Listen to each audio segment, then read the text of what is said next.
जय श्री कृष्णा। राधे राधे। दोस्तों, रक्षाबंधन का त्योहार हर साल सावन माह की पूर्णिमा तिथि को मनाया जाता है। शास्त्रों के अनुसार रक्षाबंधन का त्योहार भद्रा काल में नहीं मनाना चाहिए, क्योंकि भद्रा काल में राखी बांधना शुभ नहीं माना जाता। शास्त्रों में कहा गया है कि भद्रा का त्याग करके ही रक्षाबंधन का पर्व मनाना चाहिए। इस साल रक्षाबंधन का त्योहार किस दिन मनाया जाए, इस पर काफी उलझन की स्थिति है। कुछ लोग मानते हैं कि रक्षाबंधन 19 अगस्त को मनाया जाना चाहिए, जबकि कुछ का मानना है कि 20 अगस्त को मनाना शुभ रहेगा। इसीलिए आज हम आपको बताएंगे कि इस साल रक्षाबंधन का त्योहार किस दिन मनाया जाएगा और इसकी सही तारीख क्या है, 19 अगस्त या 20 अगस्त। साथ ही हम आपको भद्रा काल का समय भी बताएंगे, क्योंकि इस बार रक्षाबंधन पर भद्रा काल का साया रहेगा। इसलिए राखी बांधने का शुभ मुहूर्त जानना आपके लिए बहुत जरूरी है। दोस्तों, वीडियो को अंत तक जरूर देखें और आगे बढ़ने से पहले हमारे चैनल को सब्सक्राइब करके बेल आइकॉन जरूर दबाएं। तो आइए शुरू करते हैं। रक्षाबंधन का त्योहार भाई बहन के अटूट प्यार का प्रतीक है। इस दिन बहन अपने भाई की कलाई पर रक्षा सूत्र यानी राखी बांधती है और उसकी लंबी उम्र और अच्छे स्वास्थ्य की कामना करती है। भाई भी अपनी बहन की सदा रक्षा करने का वचन देते हैं। शास्त्रों में भद्रा काल में राखी का त्योहार मनाना अशुभ माना गया है, इसलिए इस समय भूलकर भी अपने भाई को राखी न बांधें। इसके पीछे एक पौराणिक कथा भी है। कहा जाता है कि लंकापति रावण ने अपनी बहन से भद्रा काल में ही राखी बंधवाई थी और 1 वर्ष के भीतर ही उनका विनाश हो गया था। भद्रा, जो शनिदेव की बहन है, को ब्रह्मा जी ने श्राप दिया है कि जो भी भद्रा काल में शुभ या मांगलिक कार्य करेगा उसे अशुभ परिणाम ही मिलेंगे। इसीलिए भूलकर भी भद्रा काल में रक्षाबंधन का त्योहार न मनाएं। रक्षाबंधन के दिन बहनें अपने भाई की कलाई पर राखी बांधती हैं और उनकी लंबी उम्र की कामना करती हैं। इस दिन भाई बहन दोनों को स्नान कर नए वस्त्र पहनने चाहिए। शुभ अवसर पर काले कपड़े पहनने से बचना चाहिए। वस्त्र धारण करने के बाद भगवान की पूजा करनी चाहिए। पूजा से पहले पूजा की थाली तैयार कर लें, जिसमें रोली, चंदन, अक्षत, राखी, मिठाई और शुद्ध घी का दीपक जरूर रखें। दीपक आप आटे, मिट्टी या पीतल का बना सकते हैं, जिससे आप अपने भाई की आरती करेंगी। अब इस पूजा की थाली को सबसे पहले भगवान को समर्पित करें। भगवान की कलाई पर सबसे पहले राखी बांधें या मंदिर में राखी चढ़ाएं। इसके बाद अपने भाई को पूर्व या उत्तर की ओर मुख करके बैठाएं और बहन का मुख पश्चिम की ओर होना चाहिए। रक्षाबंधन के दिन सबसे पहले घर के मंदिर में पूजा करें। भगवान गणेश को राखी बांधना आवश्यक है। इसके बाद भाई के लिए थाली सजाएं, जिसमें तिलक, रोली, चंदन, अक्षत और फूल रखें। यदि फूल न हो तो चावल का उपयोग करें। सबसे पहले भाई को तिलक लगाएं, फिर उनके ऊपर थोड़े फूल या चावल छिड़कें और अंत में आरती करें। अब अपने भाई की दाहिनी कलाई पर राखी बांधें और उसके बाद उन्हें मिठाई खिलाएं। भाई के लिए मंगल कामना करें। राखी बांधने के बाद भाई अपनी बहनों को रक्षा का वचन दें कि वह हमेशा उनकी रक्षा करेगा, कभी परेशान नहीं करेगा, उनकी हर जिद और इच्छा पूरी करेगा। अगर माता पिता नहीं हैं तो उनकी जगह लेगा। पिता बनकर हर इच्छा पूरी करेगा और मां बनकर पोषण करेगा। इसके बाद भाई बहनों को उपहार भेंट करें। अब जानते हैं कि साल 2024 में रक्षाबंधन का त्योहार कब मनाया जाएगा। पूर्णिमा तिथि की शुरुआत 19 अगस्त की सुबह 3:04 बजे हो रही है और पूर्णिमा तिथि का अंत 19 अगस्त को रात 11:55 पर हो रहा है। इसलिए उदया तिथि के आधार पर रक्षाबंधन का त्योहार 19 अगस्त यानी सोमवार को ही मनाया जाएगा। इस साल रक्षाबंधन के दिन भद्रा का साया रहेगा। भद्रा का प्रारंभ सुबह 5:53 बजे होगा और यह दोपहर 1:32 बजे तक रहेगा। इस बार भद्रा का वास पाताल लोक में है। कई विद्वानों का मानना है कि यदि भद्रा का वास पाताल या स्वर्ग लोक में हो तो उसका प्रभाव कम होता है। पृथ्वी पर रहने वाले लोगों के लिए कुछ घटनाएं अशुभ नहीं मानी जाती हैं, बल्कि उन्हें शुभ ही माना जाता है। हालांकि कई शुभ कार्यों में पाताल का भी ध्यान रखा जाता है। हम हिंदू हैं और हर शुभ अशुभ कार्य का पालन करना होता है। किसी भी शुभ या अशुभ कार्य को नजरअंदाज नहीं किया जा सकता। रक्षाबंधन के दिन शाम का समय भी महत्वपूर्ण होता है। इस साल रक्षाबंधन का पर्व सोमवार को है और शाम के समय पंचक योग बनेगा। इसे अशुभ नहीं माना जाता, बल्कि यह शुभ होता है। अब रक्षाबंधन का शुभ मुहूर्त जानते हैं। इस साल रक्षाबंधन का शुभ मुहूर्त 19 अगस्त को दोपहर 1:30 बजे से रात 9:08 तक है। इस दौरान भाइयों को राखी बांधने के लिए 7 घंटे 38 मिनट का समय मिलेगा। भद्रा काल में राखी बांधने से घर परिवार का विनाश होता है। इसलिए भद्रा काल में राखी कभी नहीं बांधनी चाहिए। लंकापति रावण को भी भद्रा काल में राखी बांधी गई थी, जिसके परिणाम स्वरूप उसके पूरे कुल का विनाश हो गया था। इसलिए समय के अनुसार ही रक्षाबंधन का पर्व मनाना शुभ माना जाता है। कई परिवारों में सूर्यास्त के बाद रक्षाबंधन का पर्व नहीं मनाया जाता, लेकिन इस साल रक्षाबंधन का मुहूर्त रात 9:08 तक है। इसलिए आप सूर्यास्त के बाद भी राखी बांध सकते हैं। मुहूर्त की बड़ी महत्ता होती है, चाहे वह रात में हो या दिन में। राखी बांधने से भाई को कई गुना शुभ फल की प्राप्ति होती है और उसका कभी अमंगल नहीं होता।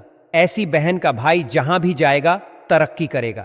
रक्षाबंधन के दिन भाई को काली राखी नहीं बांधनी चाहिए, इसे शुभ नहीं माना जाता। भाई की कलाई पर लाल रंग की राखी बांधना बहुत ही शुभ और मंगलकारी माना जाता है। रक्षाबंधन के अवसर पर बहन को उपहार में चाकू छुरी आदि नहीं देना चाहिए, इससे जीवन में नकारात्मकता का असर पड़ता है। ऐसे में बहन को सफेद कपड़ा भी उपहार में नहीं देना चाहिए, कोई चप्पल आदि भी नहीं देना चाहिए। उपहार में दक्षिणा सुंदर भेंट अवश्य देना चाहिए। एक प्यारी बहन ने अपने भाई को भाई बनाया, भाई का दर्जा दिया, तो भाई अपनी बहन के लिए इतना तो कर ही सकता है। बड़ा सुकून और सुख मिलता है। दोस्तों, धर्मशास्त्रों के अनुसार माना जाता है कि बहन को राखी बांधने के लिए भाई के घर खुद बहन को जाना चाहिए। शास्त्रों के अनुसार, वेद पुराण के अनुसार ऐसा माना जाता है कि जो बहन रक्षाबंधन पर खुद नहीं जाती और भाई आता है बहन के घर, तो उस बहन को दोष लग जाता है। इसीलिए ऐसी प्रथा है कि रक्षाबंधन पर, खासकर रक्षाबंधन पर बहन को भाई के घर जाना चाहिए। फिर भाई चाहे कहीं भी हो, बहन को जाना चाहिए। यदि भाई आपके पास नहीं है, विदेश में रहता है, किसी कारणवश आप भाई के पास नहीं जा सकते, तो आप भाई के नाम की रक्षाबंधन की थाली, एक राखी मिठाई, अक्षत, रोली, चंदन का तिलक, गणेश को अपना भाई समझकर उनकी कलाई पर बांधे। वह राखी स्वयं आपके भाई की कलाई तक पहुंच जाएगी। फिर चाहे आप श्री कृष्ण के बांधे, नारायण के बांधे, आप जिसके भी भक्त हैं उनकी कलाई पर बांधे, वह स्वयं राखी चलकर आपके भाई की कलाई तक पहुंचेगी। और ऐसी राखी मन में बांधी गई, राखी सच्ची श्रद्धा से बांधी गई, राखी स्वयं ईश्वर तुल्य हो जाती है। रक्षाबंधन पर खाने में क्या क्या बनाना चाहिए, आइए जानते हैं। देखिए, रक्षाबंधन के समय बिना लहसुन प्याज का खाना बनाना चाहिए, क्योंकि इस समय शक्तियां, ईश्वर स्वयं धरती पर चलकर आते हैं। वह भी अपने भक्तों से राखी बंधवाने के लिए धरती पर स्वयं पधार हैं और उन्हें भोग लगाते हैं। ऐसे में जो भाई होते हैं उनके अंदर साक्षात ईश्वर का उस दिन वास हो जाता है।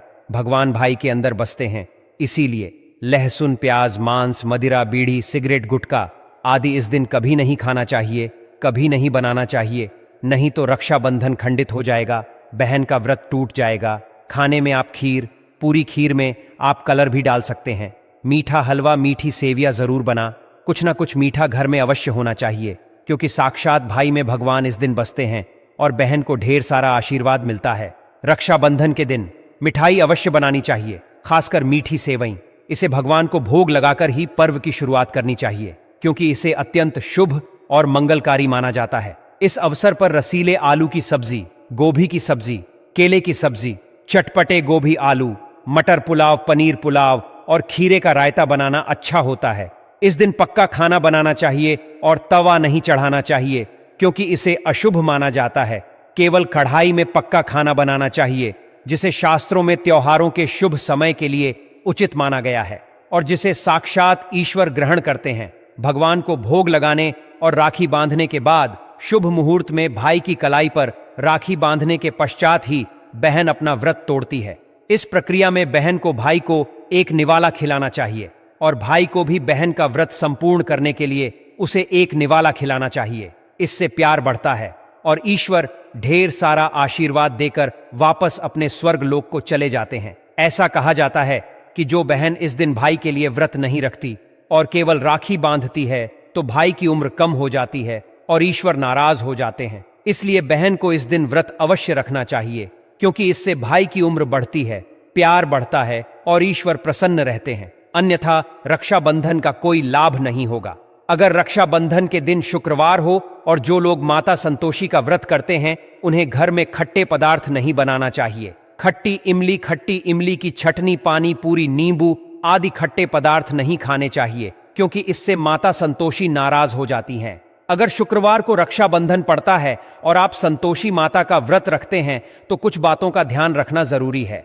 माता संतोषी खट्टे पदार्थों से बहुत नफरत करती हैं और इसे सहन नहीं करती। शुक्रवार को रक्षाबंधन होने पर माता संतोषी अधिक सक्रिय रहती हैं, क्योंकि यह दिन उन्हीं का होता है। इसीलिए इस दिन उनके नियमों का पालन करना महत्वपूर्ण होता है। माता संतोषी का प्यार पाने के साथ साथ उनका क्रोध भी विनाशकारी हो सकता है। अगर रक्षाबंधन शुक्रवार को पड़े तो कुछ सावधानियां बरतनी चाहिए।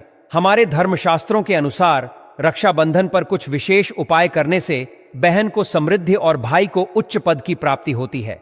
इससे व्यापार में उन्नति होती है, भाई को बुरी नजर नहीं लगती और दुर्घटनाओं से सुरक्षा मिलती है। इस उपाय से भाई बहन का प्यार अमर हो जाता है। उपाय करने के लिए पहले भाई को राखी बांधें और फिर अपने हाथ में कुछ पैसे लेकर मुट्ठी बांध लें। भाई के ऊपर से 7 बार उतारा करें। फिर इन पैसों से राखी खरीदें और उसे पीपल के वृक्ष पर बांधें या किसी अन्य धार्मिक पेड़ पर तिलक करके मीठा भोग अर्पित करें। इस उपाय से भाई की रक्षा होती है और उसे विजय प्राप्त होती है। भाई को किसी भी प्रकार का दोष नहीं लगेगा और उसका भाग्य चमक उठेगा। तंत्र शास्त्र के अध्याय नंबर 83 में यह उपाय स्पष्ट रूप से लिखा गया है।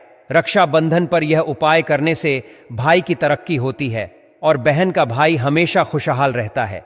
यह उपाय साल में एक बार ही रक्षाबंधन पर किया जाता है, इसलिए इसे अवश्य करें। सच्चे दिल से किया गया उपाय कभी विफल नहीं होता और यदि बहन अपने भाई के लिए यह उपाय करती है तो ईश्वर भी इसे सफल बनाते हैं। धन्यवाद।